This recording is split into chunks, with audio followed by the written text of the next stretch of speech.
effectivement, parce que les mots de Mario Draghi ont été quand même très très forts aujourd'hui. Est-ce que Jérôme Powell pourra aller encore plus loin ou est-ce que non? Il aurait tout intérêt peut-être à tempérer un petit peu la situation au risque de décevoir de manière un peu immédiate les investisseurs. Réponse demain soir effectivement, et on surveillera quand même la décision sur les taux parce que jusqu'à présent c'était une probabilité minoritaire de voir la Fed baisser ses taux dès demain soir, mais peut-être que cette probabilité a augmenté avec le discours de Mario Draghi qui lui aussi met une pression très très forte d'une certaine manière sur Jérôme Powell et sur la Fed. Grégory, Donald Trump entre officiellement en campagne aujourd'hui, enfin un peu plus en campagne que jusqu'à présent, parce qu'il est en campagne depuis 2016, son élection, il est en campagne tous les jours.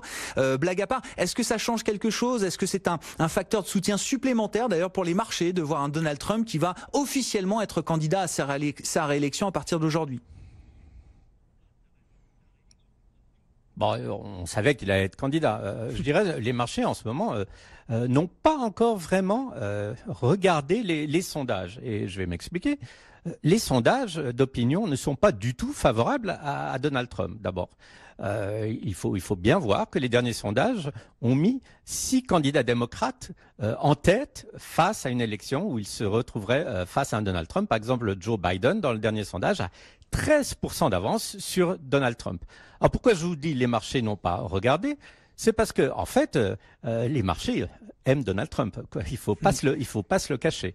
Et que si les marchés commencent maintenant à anticiper une victoire des démocrates, il y aura beaucoup de choses qui n'iront peut-être pas forcément dans le sens de Wall Street. Une autre chose à noter aussi, je dirais, à l'intérieur de cette planète démocrate, c'est qu'il y a une vraie montée en puissance de Elizabeth Warren.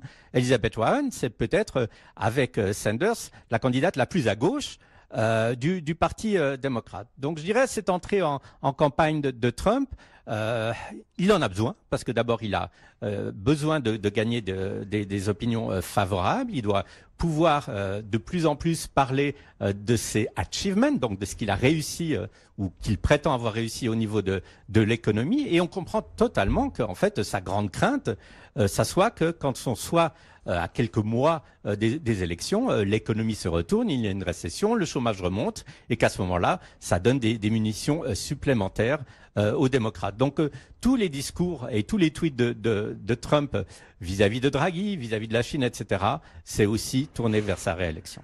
Merci beaucoup Grégory, merci d'être avec nous tous les jours en duplex depuis New York. Grégory Volokin, le président de Mescart Financial Services. Votre programme avec Lenovo et Intel.